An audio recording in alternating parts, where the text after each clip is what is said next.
저희가 철로 역정 계속 읽어가고 있습니다. 지난주에 우리는 온순, 변덕쟁이에 대해서 살펴봤는데요. 그는 기쁨으로 시작을 해서 그 크리스천의 말을 잘 듣고 또 거기에 대해서 호기심을 보이면서 열심을 내기도 했던 모습을 우리는 보았습니다. 그런데 깊은 절망의 늪에 빠지자마자 실망하고 실족하고 그는 자신의 집으로 돌아가 버렸습니다. 하나님 말씀에 돌밭에 심겨진 씨앗과 같은 그러한 형편이다라고 우리는 충분히 볼 수가 있겠는데요. 말씀을 받을 때 기쁨으로 받습니다. 그러나 현실에서 오는 박해와 고난으로 인해서 열매를 맺지 못합니다. 하나님 앞에 심지가 견고하게 자신의 삶을 드릴 수 있어야 하는데 어떠한 어려움이 생겨나게 되고 자신에게 손해가 되는 일들이 생겨나고 주님을 믿는다는 것 때문에 포기해야 되고 내려놔야 되는 어떠한 문제가 생기게 되면 그 뜻을 돌이켜서 옛 삶의 모습으로 회귀하는, 하나님과 관계없는 삶으로 나아가는 그런 모습이 있다는 것이죠. 그래서 이러한 그 변덕쟁이의 특징은 냄비 신앙과 같다, 그런 말씀드렸습니다. 자신의 마음이 좋을 때는 그냥 열정을 일으키다가도 자신의 마음이 조금이라도 좀 어긋나거나 자신에게 조금 불합리한 일들이 생겨나거나 불리한 일들이 생겨나면 그 모든 것들이 다 그냥 싹 식어버려서 그 가던 모든 일들을 멈추는 그러한 일들이 생겨나게 된다는 거죠. 그래서 고집쟁이하고 이 변덕쟁이가 대조적인 캐릭터이긴 하지만 사실 두 사람 다 공통점이 있는데 그것은 철저히 자기 이기성에 근거하고 있다는 거예요. 자기 이기성. 자기에게 유익이 되면 포기하지 않고 그것이 확실하다 싶으면 절대로 변함없이 주장하는 고집쟁이, 그리고 자기의 이익이 되면 언제든지 바꿀 수 있는 변덕쟁이, 똑같은 그러한 삶의 모습을 추구하고 있다는 거예요. 여러분 항상 잘 아셔야 되는데 극과 극은 서로 통하는 바가 있습니다. 극과 극은 서로 통해요. 이 변덕쟁이의 신앙의 목표가 무엇이었습니까? 그 변덕쟁이의 신앙의 목표는 현세에서 잘 되는 것이었습니다. 평안을 누리는 것, 행복한 것, 형통한 것, 성공하는 것, 이러한 것들이 그의 인생의 목적이요 목표였어요. 그러다 보니까 어려운 문제만 좀 일어나게 되고 부담스러운 일을 직면하게 되면 그새 떠나버리게 되고 그만두게 되고 돌이키는 그러한 일들이 변덕쟁이의 모습 가운데 있다는 것이죠. 이제 이러한 캐릭터가 남의 모습이 아니라 누구의 모습이라고요? 우리 안에서 일어날 수 있는 모습이라는 거예요. 우리의 신앙을 방해하는 모습 중에 한 모습이 바로 그런 거라는 거죠. 오늘 우리가 이제 다룰 내용은 무엇이냐면 이 크리스천하고 이 변덕쟁이가 빠졌던 그 깊은 절망의 수렁, 그 깊은 절망의 늪에 대해서 이제 좀 살펴볼 것인데요. 여러분 여기에 이 깊은 절망의 수렁이 무엇이냐 이거예요. 이건 그 읽어보는 중에 나와 있는 표현들을 보시면 죄가 있다고 판결을 받은 사람들의 온갖 더러운 찌꺼기와 쓰레기, 허물들이 다 몰려 들어와 있는 곳이라는 거예요. 내가 유죄 판결을 받았어요. 너는 죄인이야 라고 판결을 받았으면 그 죄인이라고 하는 것으로 인하여서 거기서 나오는 모든 더러운 오물들, 찌꺼기들, 쓰레기들이 다 몰려서 만들어진 늪이 바로 깊은 절망의 늪인 것이죠. 수렁인 것이죠. 뿐만 아니라 이 죄인들이 자기 자신이 정말 타락한 존재이구나 라고 하는 것을 깨닫게 되고 나면 그것으로 인하여서 그 영혼에서 끊임없이 두려움이 생겨나고 의심이 생겨나고 실망이 생겨나게 된다는 거예요. 그 모든 두려움과 의심과 실망 이런 것들까지 다 그 수렁에 모여들게 된 거예요. 그러니까 거기에 빠지면 어떻게 되겠어요? 완전히 절망스러운 것이죠. 절망스러운 거예요. 그런데 이곳은 그냥 고칠 수 있는 수렁이 못 된다고 설명을 해요. 이 수렁을 좀 고칠 수 없습니까? 라고 이야기하니까 이 수렁은 고칠 수가 없습니다 그래요. 그럼에도 불구하고 왕의 대로를 가는 그 수렁을 고치기 위해서 1600년 이상 선지자들을 보내고 복음 사역자들을 보내서 고치려고 했지만 고쳐지지가 않더라는 거예요. 여러분, 이 이야기는 결국엔 하나님께서 선지자들을 통해서 그리고 그의 복음 사역자들을 통해서 계속적으로 그들에게 그 죄의 문제를 지적하여 변화를 받고 완전히 그 죄로부터 고침을 받도록 그 메시지를 전하고 그들을 가르치고 했지만 전혀 고쳐질 수 없었다는 것을 말해주고 있는 것이죠. 그 표현이 뭐라고 이야기가 되냐면 이렇게 이야기해요. 2만 수레 이상의 가르침, 수백만의 교훈을 쏟아 부었어요. 2만 수레 이상의 가르침과 수백만의 교훈을 쏟아 부었지만 메꿔지지가 않는 수렁이에요. 고쳐지지가 않는 수렁이에요. 끊임없는 절망의 수렁이 계속 형성되는 거예요. 여러분, 이것이 우리에게 전해주는 바가 무엇입니까? 이것이 우리에게 전해주는 바는 우리 인간의 죄성이 얼마나 심각하고 지독한지를 말해주고 있는 거예요. 우리의 죄성과 부패성 고쳐질 수가 없다는 거예요. 고쳐지지가 않아요. 그 정도로 심각하고 지독해요. 여러분, 창세기 8장 21절에 있는 말씀을 한번 다 같이 읽어보겠습니다. 다 같이 읽습니다. 여호와께서 그 향기를 받으시고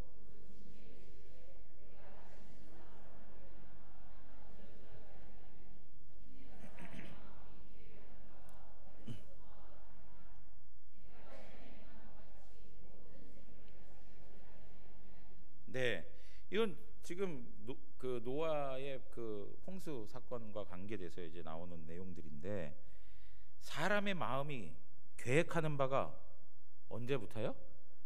어려서부터 어떻다고요? 악하다는 거예요. 어려서부터 악하다. 여러분, 우리가 신자로서 하나님을 알면 알수록, 오늘 우리 문 목사님 말씀을 통해서도 하나님 아는 지식이 굉장히 중요하죠. 1차적으로 제일 중요한 건 하나님 아는 지식이에요.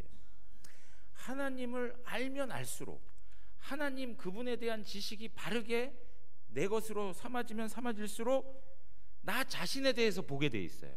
하나님에 대해서 깊이 알아갈수록 나에 대해서도 깨닫게 돼요. 그 깨닫게 되는 게 뭐냐면 내가 얼마나 악한 죄인이라는 것을 고백하지 않을 수 없는 거예요. 내가 얼마나 악한 죄인인가. 그런데 여러분, 우리가 사실 신앙생활을 하면서 많이 잊어버리고 간과하면서 살아가는 게 뭐냐면 내가 악하지 않다라는 생각을 할 때가 너무 많다는 거예요. 내가 악하다라고 하는 것을 교리적으로도 배우고 신학적으로도 이해를 다 하고 있는데도 실질적인 삶에 있어서 내가 정말 악한 인생이구나라는 걸 그렇게 깊게 깨닫지 못하는 것이 우리의 현실이에요. 네. 여러분, 언제부터 악하다고요? 어릴 때부터. 다윗은 뭐라고 그랬냐면 자기가 태중에, 그죠? 그때부터 죄성에 사로잡혀 있었다는 것이죠. 죄 중에 잉태함을 받았다는 거예요. 그래서 예레미야 17장 9절 아주 유명한 말씀이에요. 이런 말씀들은 계속 묵상하면서 이건 나에게 적용시켜야 돼요. 만물보다 거짓되고 심히 부패한 것은 뭐라고요? 마음이에요, 마음. 가장 부패한 것, 가장 거짓된 것, 가장 치사하고 더럽고 추접한 것 뭐라고요? 우리 자신. 자신이에요. 우리 자신. 예, 정말 우리 자신이에요. 자, 그래서 거듭거듭 말씀드리지만 우리가 가장 잘하는 게 뭐라고요? 예, 죄 짓는 거예요. 죄 짓는 거.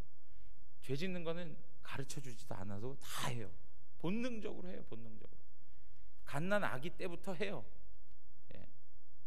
얼마나 귀엽고 얼마나 참 이렇게 사랑스럽습니까? 그럼에도 불구하고 그의 마음속에 있는 죄성은 심각해요. 예. 조금만 자기 욕구가 채워지지 않아도 땡깡을 부리기 시작하는데 감당할 길이 없어요. 엄마가 가르쳐준 적 있어요? 너 배가 좀 고프면 막 땡깡 부려라. 그런 적 없어요. 알아서 그렇게 해요. 알아서. 기본적 욕구를 넘어서서 죄성에 기인한 형편이 우리 안에 많이 나타나는 것이죠. 여러분, 펠라기우스라고 하는 사람은 인간의 상태가 어떤 상태라고 그랬어요? 백지 상태로 존재한다. 그래서 그는 선을 행할 수 있는 의지도 있고 악을 행할 수도 있다라고 이야기했어요. 그러나 인간은 절대 그렇지 않습니다. 우리는 태어날 때부터 어떻다고요? 악해요. 예. 그래서 탁월한 죄의 기술자들이고 전문가들이고 그리고 전공자들이라. 예. 죄 짓는 데에는 능수능란한 그러한 형편에 있는 것이 우리들의 모습인 것입니다. 마태복음 15장 18절에서 20절에 있는 말씀을 읽어가면서 다시 한번 예수님의 말씀을 우리의 마음 가운데 잘 새기셨으면 좋겠어요. 다 같이 한번 읽겠습니다. 입에서 나오는 것들은 마음에서 나오나니 이것이야말로 사람을 더럽게 하느니라. 마음에서 나오는 것은 악한 생각과 살인과 간음과 음란과 도둑질과 거짓 증언과 비방이니 이런 것들이 사람을 더럽게 하는 것이요 씻지 않은 손으로 먹는 것은 사람을 더럽게 하지 못하느니라. 예. 외부에서 있는 것은 사람 더럽게 하지 않아요. 중요한 건 우리 마음에서 일어나는 것. 예. 우리 심성에서 일어나는 것이 우리를 더럽게 해요. 예. 여러분, 외부적인 모습 갖고 사람 금방 판단하기가 어렵잖아요. 그런데 사귀면서 그의 마음을 깨닫고 그의 마음을 알아가기 시작하면서부터 그 사람의 됨됨이를 알게 되죠. 그 무엇입니까? 그 마음의 죄성들을 보게 되는 일들이 많은 거죠. 여러분, 이렇게 그 마음속에서 일어나는 죄성은요, 하나님의 은혜로 관리가 되지 않으면 계속 나오고 끊임없이 우리의 마음에 퍼져가요.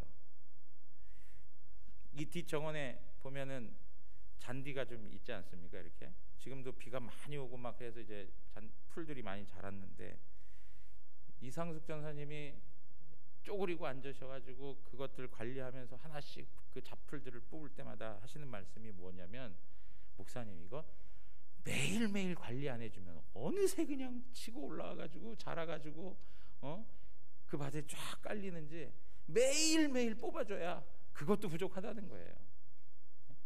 마찬가지예요. 우리의 죄성이라는 게 심각하고 지독하다는 거예요. 이 절망의 늪이 보여주고 있는 것이 우리의 마음을 그대로 대변해주고 있는 것이죠. 여러분, 이사야 64장 6절에 보면 무릇 우리는 다 부정한 자 같아서 우리의 의는 다 더러운 옷 같으며 우리는 다 잎사귀같이 시들므로 우리의 죄악이 바람같이 우리를 몰아가나이다 그랬어요. 여러분, 우리의 의는 다 더러운 옷 같다는 거예요. 아무리 도덕 선생이고 그리고 어떤 현자로서의 품위가 느껴지는 사람일지라도, 그리고 선을 행하는 그런 선인의 모습을 가지고 있다 하더라도 하나님 없는 인생은 전부 죄인이에요. 하나님 그분으로 덧입지 아니하고는 우리 인간은 모두 더러울 수밖에 없어요. 서로가 더러운 옷을 입고 살면서 서로가 뭐가 묻었다고 서로 비난하고 그 다음에 면박 주고 막 이러면서 정죄하고 이러면서 살아가지 않아요? 그것이 우리 인생의 모습인 것을 설명해 주고 있습니다. 그런데 여러분, 우리가 2부, 이 존 버년의 철로역정 2부에 가면 이제 존 버년만 그 순례의 길을 가는 게 아니라 온 가족들이, 그의 아내가 그 크리스티아나라고 하는 그의 아내가 이제 그 순례의 길을 가게 되는데, 그 순례의 길을 행할 때 이 늪에 도착하게 되어 있습니다. 제 책으로는 258쪽에 나와 있는데요. 크리스티나가 이렇게 말을 합니다. 이곳은 내 사랑하는 남편이 진흙에 파묻혀 질식해 죽을 뻔한 곳입니다. 이렇게 얘기해요. 그러니까 크리스찬이 그 늪에 빠져가지고 완전히 진흙에 파묻혀가지고 질식해서 죽을 수밖에 없었던 곳이었다라고 얘기해요. 그러니까 그게 얼마나 더럽고, 그리고 그 영혼을 잠식시키기 위해서 정말 오물이 가득한지, 그 수렁의 위험에 대해서 설명해주고 있는 거예요. 그런데 크리스티아나가 뭐라고 얘기하냐면 이렇게 얘기해요. 이 왕이 이 늪을 보수하라고 그렇게 명했는데, 근데 지금 보면 이전보다 더 나빠진 것 같습니다. 그렇게 얘기해요. 그러니까 크리스찬이 갔을 때도 나빠서 그가 그렇게 질식할 뻔할 정도로 그렇게 어려웠는데, 크리스티아나가 지금 보니까 더 나빠진 것 같다라고 이렇게 이야기하는 거예요. 그러니까 이 존 버년이 거기에 나타나는 노신사에게 묻습니다. 정말 더 나빠졌습니까? 라고 이렇게 물어요. 그러니까 그 노신사가 얘기를 하는데 뭐라고 얘기하냐면, 왕의 일꾼을 자처하는 많은 사람들이 왕의 대로를 보수한다고 하면서도 보수는커녕 돌 대신 흙과 분뇨만 잔뜩 가져다가 부었다. 그래서 더 안 좋게 되었다라고 얘기하는 거예요. 이게 무슨 얘기입니까? 이게 무슨 얘기일까요? 하나님께서 선지자들, 복음 사역자들을 보내시면서 계속 그것을 보수하려고 했는데, 그 중에는 어떤 사람들도 있는 거예요. 거짓 선지자들도 있었다는 거예요. 거짓 선지자들이 있다는 거예요. 그래서 그들의 죄성을 지적하고 그 죄를 고칠 수 있도록 하는 그런 메시지를 전하는 것이 아니라 어떻게 해요? 오히려 거짓된 가르침들을 자꾸 추가해서 그 수렁을 더 더러운 곳으로 만들어 버렸다는 거예요. 여러분, 거짓된 가르침을 받는 자들은 잠깐은 그냥 괜찮아 보이지만 결국에는 그것이 다 거짓으로 드러나고 탐욕이 있고 거기에 성적 타락이 다 있는 걸 볼 수 있잖아요. 여러분, 우리 시대의 이단들을 한번 보세요. 뭐 제가 기억하는 것부터 이렇게 좀 따지자면, 박태선 씨의 천부교, 문선명 씨 통일교, 정명석 씨, 이재록 씨, 김기동, 여러분 그 김기동 저기 베레아 있지 않습니까? 거기는 지금 서로 싸우고 난리예요. 그리고 막 지방에 있는 교회들끼리도 막 갈라져 가지고 막 다투고,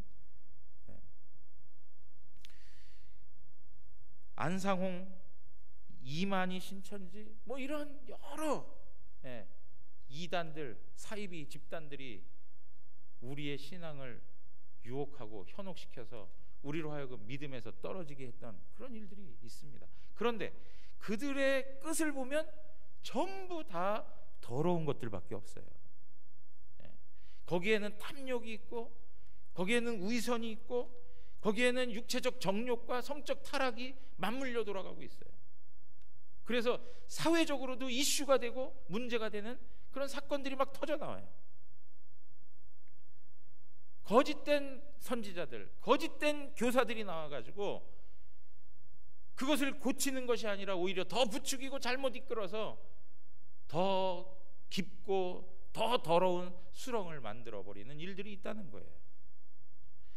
사랑하는 성도 여러분, 오늘날 시대를 살아가면서 바른 교회를 만나서 신앙생활하는 것은 복입니다. 바른 교회. 여러분, 바른 교회가 뭐예요? 바른 교회. 우리 어저께도 그 주심교회 설립 예배하면서 참된 교회의 표지 세 가지에 대해서 이야기했는데 어떤 교회가 참된 교회예요? 첫째, 바른 말씀이 선포되는 교회. 바른 말씀이 선포되는 교회. 두 번째는요, 바른 성례가 시행되는 교회. 세 번째는요, 권징이 시행되는 교회. 이 세 가지의 내용이 말씀에 기초하여 있을 때 그 교회는 바른 참된 교회다라고 이야기하고 있는 것이죠.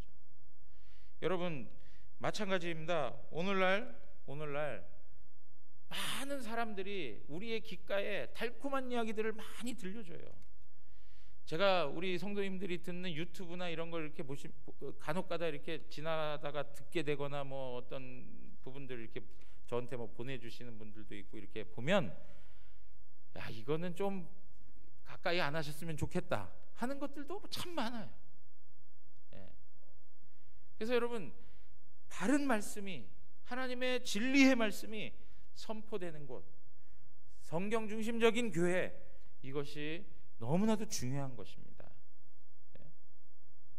점점 이 종말의 시대를 살아가면서 주님께서 말씀하셨던 것처럼 거짓된 선지자들이 많이 나타나는 시대 속에서 정말 성경 중심적인 하나님의 말씀이, 복음이 제대로 선포되는 그런 교회에서 신앙한다 하는 것은 우리에게 있어서 영광인 것입니다. 영광인 거예요. 그런데 이러한 거짓 선생들을 통해서 그 죄는 고쳐지지 않고 오히려 더 가중되는 그러한 모습들이 있었다는 거예요. 그런데 여러분 보세요. 이러한 모습 속에 어떤 문제가 있느냐? 이제 유죄 판결을 받은 죄인들 안에 어떤 마음이 드냐면 두려운 마음이, 죄 때문에, 죄성과 그 죄책감 때문에 막 두려운 마음이 들고 막 의심이 생겨나고 그리고 실망함이 생겨나요. 이게 무슨 말이냐? 우리가 죄를 짓고 그 깊은 수렁에 빠지게 되면 어떤 생각이 드냐면 내가 과연 구원받을 수 있을까라고 하는 그런 아주 기초적인 의심까지 들어요. 내가 습관적인 죄를 계속 지으면서 그 깊은 수렁에 점점 빠져들어가는 삶을 살아간다라고 하면 점점 더 우리의 마음에서는 내가 과연 하나님께 구원받은 하나님 자녀가 맞나? 하나님의 사랑을 어떻게 해요? 의심하게 돼요. 하나님이 과연 나를 사랑하실까? 내가 이 처지에 있는데도 하나님 나를 사랑하실까? 그리고 사탄은 끊임없이 다가와가지고 조소해요, 비난해요, 정죄해요. 너가 무슨 그러고도 하나님의 자녀라고 그래? 너는 이러이러한 죄를 졌는데 그러고도 하나님 자녀라고 그래? 뻔뻔한 인간아. 그러면서 끊임없이 우리의 마음을 두렵게 만들고 신앙적으로 시험에 들게 하고 완전히 무너져 내리게 하는 그러한 현실에 봉착할 때가 있다는 것이죠. 그런데 여러분, 이러한 절망의 모습에서 어떻게 극복할 수 있는가? 우리가 이 문제를 다루기 전에 크리스찬의 모습이 우리가 철로역정에 나오는데 어떤 모습이냐면, 여러분, 변덕쟁이는 거기에 빠지고 나서 자신의 집 있는 방향으로 막 벗어나려고 노력을 해요. 그 모습은 변덕쟁이의 마음을 우리에게 잘 보여주는 거예요. 변덕쟁이는 벌써 어떻게 하고 싶은 거예요? 이제는 순례의 길이고 뭐고 없어. 집으로 돌아가고 싶은 거예요. 그냥 옛 삶으로 돌아가고 싶은 거예요. 그런데 크리스천은 어느 쪽을 향해 가고 있습니까? 읽어오셨죠? 읽어오셨죠? 좁은 문을 향해서, 그쪽을 향해서 막 벗어나려고 노력을 해요. 여러분, 크리스천이 이러한 발버둥을 치고 있는 모습, 좁은 문 쪽을 향하여 막 애를 쓰고 있는 모습, 그 모습은 크리스천의 결의를 보여주고 있어요. 어떤 문제냐? 나는 결코 집으로 돌아갈 수 없다. 그 멸망의 도시로 갈 수 없다. 그 죄된 옛생활로 돌아갈 수 없다. 나는 어떻게 해서든지 좁은 문으로 향해 가야 된다 라고 하는 그의 각오를 우리에게 보여주고 있는 거예요. 여러분, 우리 신앙함에 있어서도 하나님 앞에서 내가 주님을 위해서 주님에 대한 마음을 품고 주님이 우리에게 말씀한 바대로 그거에 대해서 막 열을 올리고 그거에 대해서 사모함이 생기고 그거에 대해서 자꾸 마음이 쓰여지면서 그쪽을 향하여 발버둥을 치는 것, 이것은 하나님이 주신 엄청난 은혜예요. 하나님의 은혜예요. 은혜. 우리 힘으로 되지 않아요. 그 마음 그 자체도 하나님께서 크리스찬의 마음을 붙잡아 주셔서 그러한 방향을 가도록, 여러분, 제일 중요한 거, 우리 인생에 있어서 중요한 게 뭐예요? 방향성이에요. 어디로 가는가가 중요해요. 방향성. 지금 우리가 어디로 가고 있는가, 좀 늦게 가도 괜찮아요. 그러나 정확한 방향으로 가는 것만큼은 중요한 문제예요. 속도가 중요하지 않아요. 느리게 갈 수 있어요. 그러나 정확한 방향을 설정해서 가야 되는 것이에요. 여러분, 크리스찬은 그 이전에 죄된 삶이 얼마나 고통스러웠는지를 아는 거예요. 그러니까 그 옛 생활로 돌아가고 싶지가 않은 거죠. 여러분, 우리의 신앙에 있어서 죄에 대한 문제를 놓고 이러한 간절함이 있어야 돼요. 아, 난 더 이상 그 옛 생활로 돌아가고 싶지 않다. 내가 지금 형편이 이런 부족한 처지에 있을지언정, 내가 이 수렁에 빠져가지고 허우적거리고 있을지언정, 나는 하나님께서 나에게 허락한 그 길을 따라가겠다 하는 그러한 마음이 우리 안에 있어야 되는데, 그것마저도 사실 하나님의 은혜다라고 하는 거예요. 어떤 분들은 신앙생활하는 걸 우울하게 생각해요. 왜 그러냐면 항상 이 죄에 대한 생각을 하니까. 예전에는 예수님 믿지 않고 주님 모르고 살 때는 죄가 죄로 느껴지지 않잖아요. 죄인지 모르고 살아요. 그냥 이래도 괜찮고 저래도 괜찮고 그게 죄인지도 모르고 기쁘고 즐겁고 유쾌하게 살았어요. 그런데 예수님 믿고 하나님 섬기면서부터는 죄가 계속 걸려 들어오고 마음에 부딪힘이 일어나고 그 죄 때문에 막 우울해져요. 그러니까 어떤 생각을 하느냐, 이렇게 우울하게 살 바에야 나 이렇게 살고 싶지 않으니까 난 옛날 삶으로 돌아가고 싶다. 그냥 유쾌하게 사는 게 낫지, 이렇게 고민하면서, 이렇게 갈등하면서, 이렇게 고민하면서 살아야 되겠는가? 차라리 그냥 그 편한 옛 생활이 좋지. 부딪히지도 않고 갈등하지도 않고 고민할 필요도 없고, 그러한 모습들을 부러워하게 되는 거예요. 변덕쟁이의 마음이 발동하는 거죠. 그래서 어떻게 해요? 그렇게 가버리는 거예요. 사랑하는 성도 여러분, 그러나 크리스찬은 자신이 정말 부끄러움을 당하고 정말 슬픔을 경험한다 할지라도, 그리고 어느 순간 그 죄 때문에 우울하고 그 죄 때문에 고통스러운 삶을 경험한다 하더라도 거기에 머물고 싶은 조금의 생각이 없는 거예요. 어떻게 해서든지 새 생명을 향해 나아가리라 하는 그러한 모습이 그에게 있었다는 것이죠. 이에 더해서 하나님께서 이 크리스찬을 도와주기 위해서 보내준 분이 있어요. 우리 철로역정엔 누구라고 되어 있습니까? 도움이라고 되어 있어요. 도움은 어떤 존재인가? 화이트헤드라고 하는 목사님은 이 도움을 전도자와 같은 또 다른 전도자 혹은 설교자다 이렇게 이야기합니다. 또 다른 의견은 뭐냐면 스펄전 목사님인데, 이 스펄전 목사님은 도움의 은사가 있는 교회의 형제, 그들이 바로 도움자다 이렇게 설명을 합니다. 그러나 그러한 모습도 다 될 수 있는데, 저는 읽어가는 과정 중에 이 도움은 바로 하나님이시다, 특별히 성령님이시다라고 말할 수 있다는 거예요.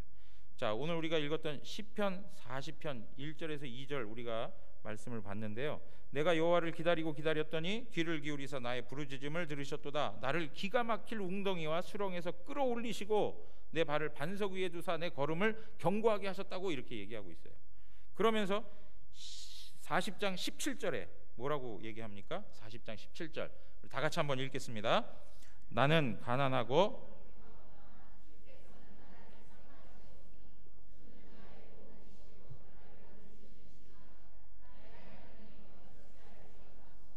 네, 여기 뭐라고 얘기합니까? 나는 가난하고 궁핍합니다. 주님께서는 나를 생각하시오니 주는 나의 누구시라고요? 도움이시라. 도움이시라. 주님이 나의 도움이 되시는 거예요. 그 수렁에서, 그 깊은 웅덩이에서 건져낼 도움은 바로 하나님이십니다 라고 얘기하는 거예요. 하나님이시다. 여러분 주변의 형제 그리고 또 다른 설교자도 도움이 될 수 있겠지만 가장 강력한 도움자는 바로 성령님이십니다. 성령님이세요. 그래서 요한복음 15장 26절에 뭐라고 말씀하고 있습니까? 내가 아버지께로부터 너희에게 보낼 보혜사 곧 아버지께로부터 나오시는 진리의 성령이 오실 때에 그가 나를 증언하실 것이요 라고 얘기했어요. 요한복음 16장 7절에서 8절도 보면 그러나 내가 너희에게 실상을 말하노니 내가 떠나가는 것이 너희에게 유익이라. 내가 떠나가지 아니하면 보혜사가 너희에게로 오시지 아니할 것이요 가면 내가 그를 너희에게 보내리니 그가 와서 죄에 대하여 의에 대하여 심판에 대하여 세상을 책망하시리라.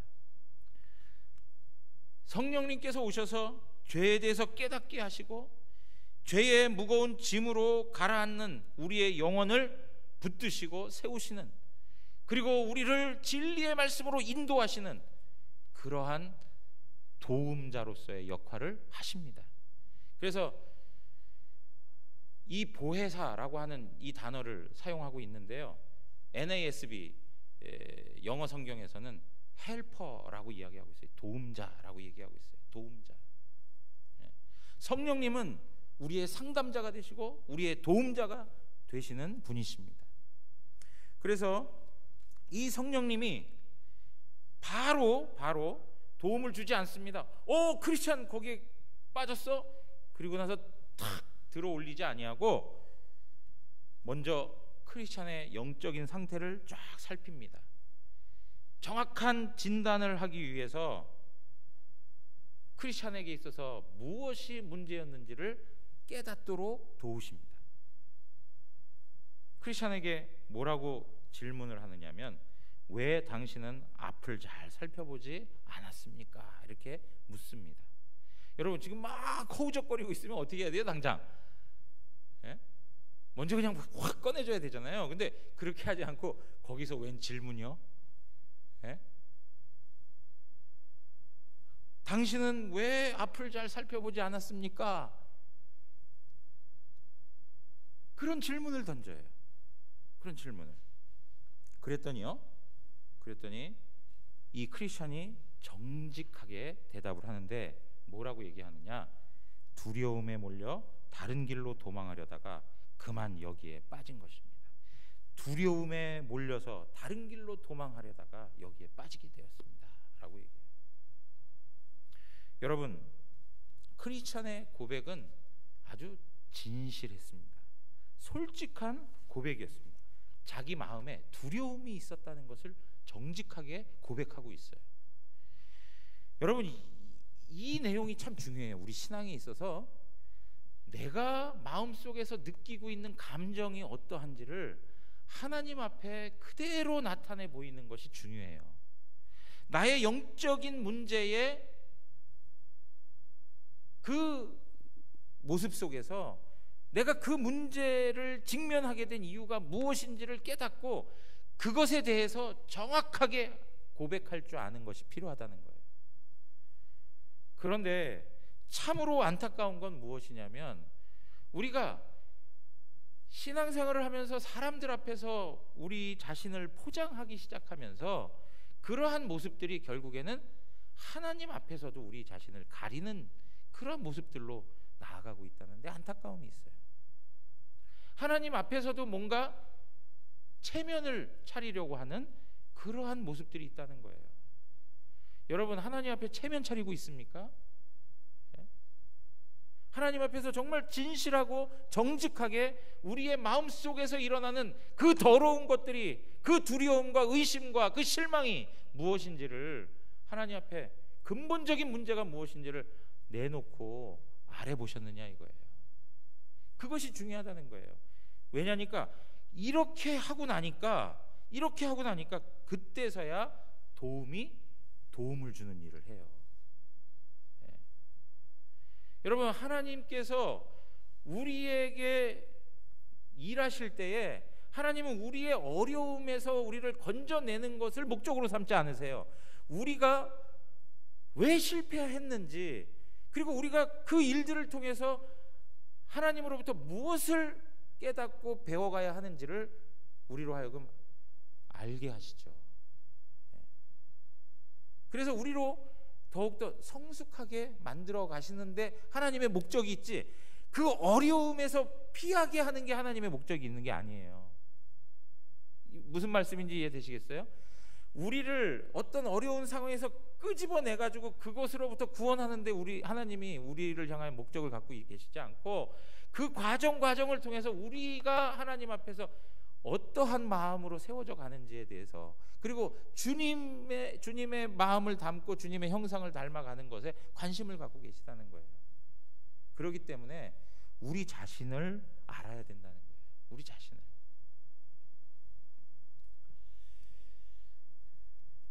여러분, 여기에 하나님께서 성도들이 깊은 수렁에서 나올 수 있도록 두 가지 조치를 해놓은 게 있어요. 그 왕이 두 가지 조치를, 순례자들을 위해서 두 가지 조치를 해놨는데, 첫째가 뭐냐면 튼튼한 디딤판을 갖다 놨다 그래요. 튼튼한 디딤판을 갖다 놨다. 그리고 두 번째는 좁은 문으로 가면 갈수록 그곳은 땅이 어떻다고요? 단단하게 이렇게 만들어 놨다는 거예요. 근데 여러분, 여기에 디딤판이라든가 땅이 단단하게 만들어 놨다, 이런 모든 것은 무엇을 가르치는 거냐면 그리스도 안에서 우리에게 약속된 복음의 내용을 말씀해 주고 있는 거예요. 그리스도 안에서 우리에게 약속하신 하나님의 말씀을 언급하고 있는 거예요. 우리가 수렁에 빠져들고 우리가 죄 때문에 실망하고 좌절하고 의심하고, 과연 하나님이 나를 사랑하실까? 내가 이렇게 못난 형편에 처했는데도 불구하고 하나님이 나를 구원하실까? 여전히 나에게 하나님의 은혜와 자비를 베푸실까? 이러한 의심이 들어올 그때에 우리를 일어서게 해줄 수 있는 것이 무엇이라고요? 그것은 약속된 하나님의 말씀이라는 거예요. 약속된 하나님의 말씀, 다른 것이 아니에요. 약속된 하나님의 말씀이에요. 요한복음 6장 37절 우리 함께 읽겠습니다. 아버지께서 내게 주시는 자는 다 내게로 올 것이요 내게 오는 자는 내가 결코 내쫓지 아니하리라. 이러한 말씀들이 우리의 마음을 일으켜 세워주는 거예요. 로마서 5장 8절에 있는 말씀입니다. 우리가 아직 죄인 되었을 때 그리스도께서 우리를 위하여 죽으심으로 하나님께서 우리에 대한 자기의 사랑을 확증하셨느니라. 우리가 아직 죄인 되었을 때, 내가 죄인이었는데, 내가 지금도 죄인인데, 이 죄인의 형편에서조차도 하나님께서 나를 사랑하시는구나, 나를 사랑하시는구나. 이러한 하나님의 말씀이 우리의 의심을 몰아내고 우리의 두려움을 제거하고 우리의 시험과 그 실망으로부터 건져내는 능력이 된다는 거예요. 여러분, 시험에 빠지면 빠질수록, 특별히 이 죄의 문제와 관련해서, 이 죄 때문에 죄가 나를 사망으로 끌고 가고 나를 지옥으로 끌고 가고 하나님으로부터 완전히 멀어지도록 만드는 그런 감정을 만들어 갈 때 우리는 다른 것에 관심 가질 게 아니고 하나님께서 약속하신 이 말씀을 부여잡으셔야 돼요. 이 말씀을 부여잡으셔야 돼요. 저도 지금 이 말씀들을 읽어가면서 청년 시절부터 해가지고 이런 죄에 대한 고민들을 할 때 끊임없이 제 마음을 끌어주고 붙들어줬던 말씀들이 다 이런 말씀이에요. 디모데전서 1장 15절 미쁘다 모든 사람이 받을 만한 이 말이요 그리스도 예수께서 죄인을 구하시려고 세상에 임하셨도다. 죄인 중에 내가 뭐라고요? 괴수. 죄인 중에 괴수를 위해서도 오신 예수 그리스도. 죄인 중에 가장 큰 죄인에게도 은혜를 베푸시는 그 하나님이 우리들에게 은혜를 베푸시지 않을 일은 없는 것이죠. 그래서요, 주님께서 우리가 가는 그 과정들마다 시험에 빠질 일들이 생겨나면 그것을 피할 수 있는 길들을 허락해 주시고요, 그 모든 것들을 또 감당할 수 있는 능력을 허락해 주십니다. 고린도전서 10장 13절 사람이 감당할 시험 밖에는 너희가 당한 것이 없나니 오직 하나님은 미쁘사 너희가 감당하지 못할 시험 당함을 허락하지 아니하시고 시험 당할 즈음에 또한 피할 길을 내사 너희로 능히 감당하게 하시느니라. 사무엘상 12장 22절에서 23절에 있는 말씀인데요, 22절에 있는 말씀 한번 읽도록 하겠습니다. 다 같이 읽겠습니다. 여호와께서는 너희를 자기 백성으로 삼으신 것을 기뻐하셨으므로 여호와께서는 그의 크신 이름을 위해서라도 자기 백성을 버리지 아니하실 것이요. 여러분 믿으십니까? 여호와께서는 우리 각 사람을 하나님 자녀 삼으신 걸 기뻐하셨습니다. 하나님께서 그 일을 기뻐하셨는데 우리를 버리시겠냐 이거예요. 여러분 한번 생각해 보십시오. 하나님의 약속은 반드시 이루어집니다. 하나님께서는 약속을 지키시기 위해서 하나님의 아들 예수 그리스도까지 내어주시면서 십자가에 죽이시면서 하나님의 사랑을 우리에게 보여주셨어요. 그래서 하나님의 약속은 너무나도 선하고 실제적이에요. 막연하지가 않아요. 하나님의 사랑하는 아들까지 이 세상에 보내시고 죄인으로 삼아서 죽이시고 십자가에서 그 모진 고난과 죽음을 통해서 하나님의 사랑을, 하나님의 약속을 이루시는 그 하나님의 모습을 보면서 우리가 하나님에 대한 약속과 하나님에 대한 사랑을 어떻게 의심할 수 있겠냔 말이죠. 여러분, 죄를 마음껏 지라고 이런 말씀을 드리는 게 아니에요. 그 수렁, 그 절망의 늪에 끊임없는 오물을 퍼부으라고 제가 이런 말씀 드리는 게 아니고, 그렇게 지독하고 심각한 죄인에게도 하나님의 은혜와 사랑이 여전히 부어지고 있다는 것을 확신하고 그 사랑 안에 거하시라는 거예요. 그 사랑 안에 거하시라. 사랑하는 성도 여러분, 우리의 죄책감과 우리의 죄로 인한 절망으로 인하여서 하나님을 의심할 때 참 많습니다. 그러나 오늘 다시 한번 이러한 하나님의 말씀을 기억하시면서 의심을 떨쳐버리시고 주님을 향한 온전한 신뢰의 마음을 가지고 주님께서 인도하시는 순례의 길을 더욱더 힘차게 걸어가는 우리 성도님들 되시기를 주님의 이름으로 축원합니다. 우리 다 같이 일어나